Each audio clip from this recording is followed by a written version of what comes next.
For the past 70 years, cars have been our default mode of transportation. Want to go to the grocery store? Drive. Want to visit some friends? Drive. We began to build cities around this thought. For years, the expectation was to get on a highway and drive 15 minutes to go shopping. In other countries, the store has always been something you can walk or bike to. The shopping mall has always been something that you can get on the train to go to.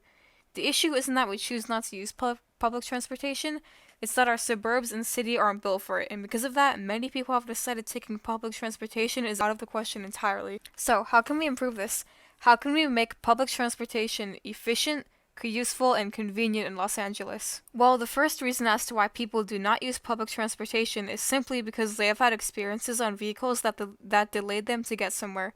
Whenever public transit delays you to your destination, people are usually very unforgiving, especially if it is their first time.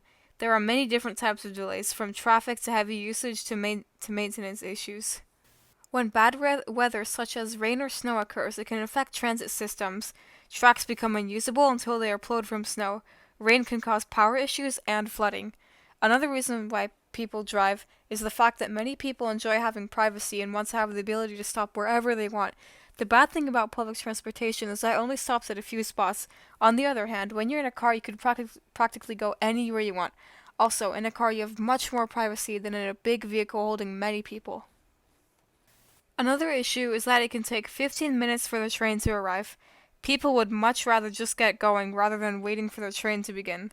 The main problem preventing Americans from using public transportation is because of the USA's population density. The USA has a relatively low population density compared to places such as India or even Western Europe.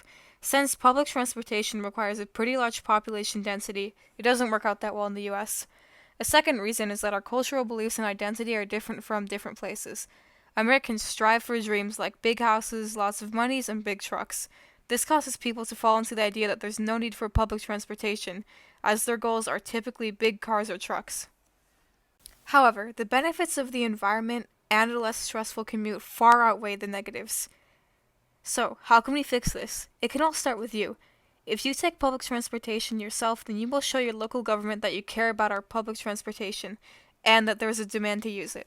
By sharing the word about public transportation, this will convince people that these methods of transport are good for the environment and have other positive effects.